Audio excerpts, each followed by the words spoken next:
So here we are, folks. The whispers are no longer whispers. The hush-hush questions, once buried deep in Reddit threads and obscure podcasts, have broken into the real world. People are finally saying it out loud. How in the royal hell are Meghan and Harry still affording this lifestyle? Yeah, what has he done with this Netflix series? He's used his mother to sell it. Could there be a more grotesque exploitation, or a more hypocritical one? We're talking about a couple living in a multi-million-dollar Montecito mansion, zipping around on private jets, flanked by full-time security, wrapped in designer clothes straight off Fashion Week runways, all while supposedly starting from scratch. Remember Oprah? That bombshell of an interview. Harry said they were cut off. No royal cash. No Duchy of Cornwall funds. Meghan even claimed she had to reach out to old contacts just to make ends meet. They've been damn hopeless at everything, so it seems to me they're resorting to becoming basically a version of the royal Kardashians. And people believed them. The world rooted for them.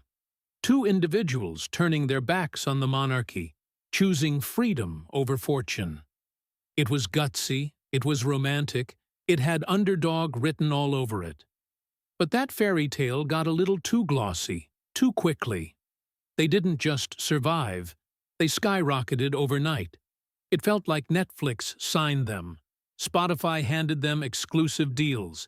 They inked memoir contracts and began landing speaking gigs with six-figure fees. Their faces were suddenly on magazine covers, their names tied to book deals, podcast launches, and branded merch that quietly appeared and vanished. Sure, in today's world, a person with enough fame, charisma, and a good PR machine can monetize anything. But this wasn't normal. And it's not just envious tabloids stirring the pot anymore. Real financial experts, government officials, legal insiders, they're all peeking behind the curtain. Both UK and US authorities are allegedly digging into the Sussexes' finances, trying to trace the flow of money. It's not about how much they're making, it's how they're making it. Where is it coming from?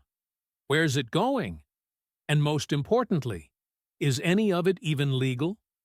There's chatter about shell companies, offshore accounts, and funky tax filings. This goes way beyond designer shoes and fancy wine. This is a whole other beast. Because their life? It's expensive. Like, absurdly expensive. Security alone is reportedly a multi-million-dollar annual bill. And let's be real.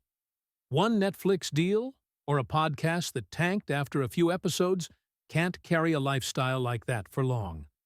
The real twist? Meghan and Harry's entire brand, yes, brand, is built on victimhood. Victims of the monarchy. Victims of racism. Victims of the media. And every single deal they've signed seems to feed off that narrative. Meghan's painful truth. Harry's royal trauma. Their public fallout. It's all packaged, polished, and sold like premium content. And while that does bring clicks and sales, it also brings questions. When your revenue model is literally your pain, people are going to start wondering, who's actually hurting and who's cashing in? Behind their picture-perfect Instagram stories and curated media appearances, the noise is getting louder. Whispers of investigations, lawyers preparing statements, financial analysts pulling numbers. This is no longer about bad press. It's about a possible legal storm. Everything about the Sussexes right now feels manicured. Every podcast quote, every red carpet look, every cover story. It's all perfectly timed, a machine carefully running to keep them relevant. But to some, it's looking more like a panic sprint than a power play. Because once you start selling your life, there's only so much left to give before people ask, is any of this even real? Meghan's carefully crafted persona has shifted. The activist, the charity hero, She's now replaced that image with wellness influencer vibes, lifestyle blogs, makeup line whispers, talks of luxury brand collabs. All the classic Hollywood moves, from someone who once said they hated public life. To observers, this isn't about values anymore. It's about visibility. The more buzz, the more bucks. And that means they can't afford to be boring.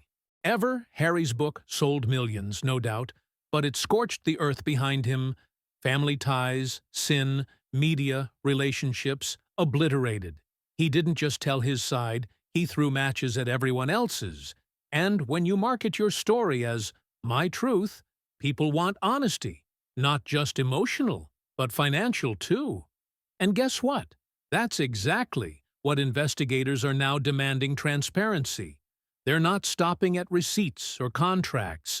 They're pulling back the entire structure: who signed the deals, where the payments came from, what countries were involved, what taxes were filed.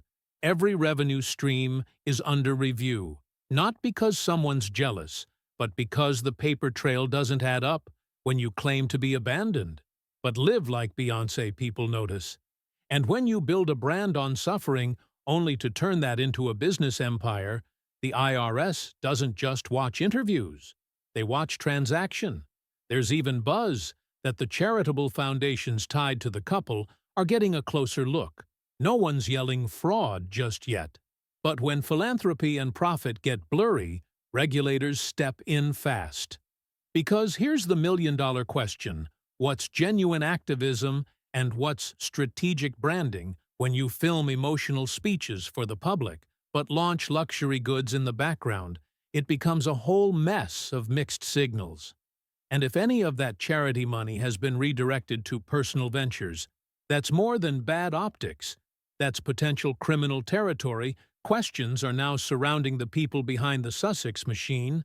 Are these savvy PR pros, or are they the kind of financial architects who specialize in skating under the radar? Because if anything sketchy went down, it wasn't a solo act. These kinds of operations are intricate, coordinated, deliberate. And suddenly, what looked like tabloid drama becomes a full-blown financial case study.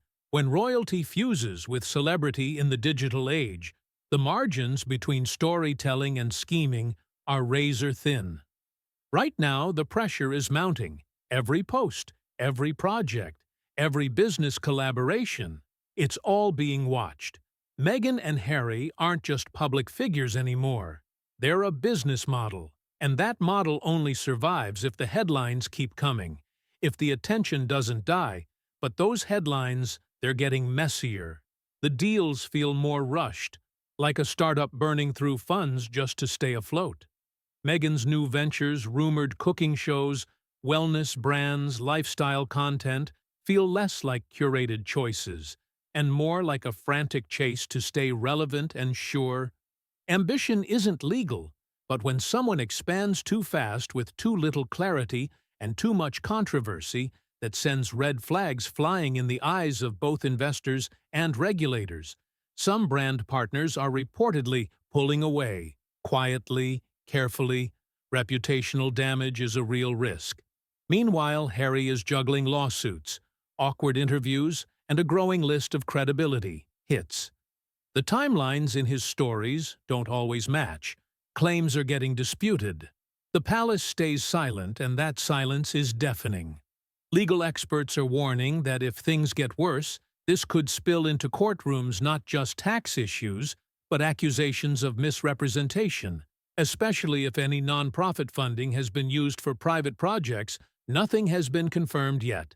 But if federal financial watchdogs really start digging, they won't stop at the surface. This isn't about technical loopholes anymore. It's about intent. Did they know what they were doing would create shady advantages? Were they deliberately pushing ethical boundaries? Were they manipulating emotions to fund their own empire? Because that doesn't sound like royal independence. That sounds like exploitation. Public opinion is crumbling. Some diehard fans still defend them, chalking everything up to strategy and survival. But others are done.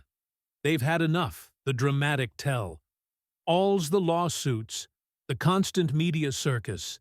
It's feeling less like transparency and more like a circus act with no intermission. And the real question is, what's the plan? Are they building something lasting?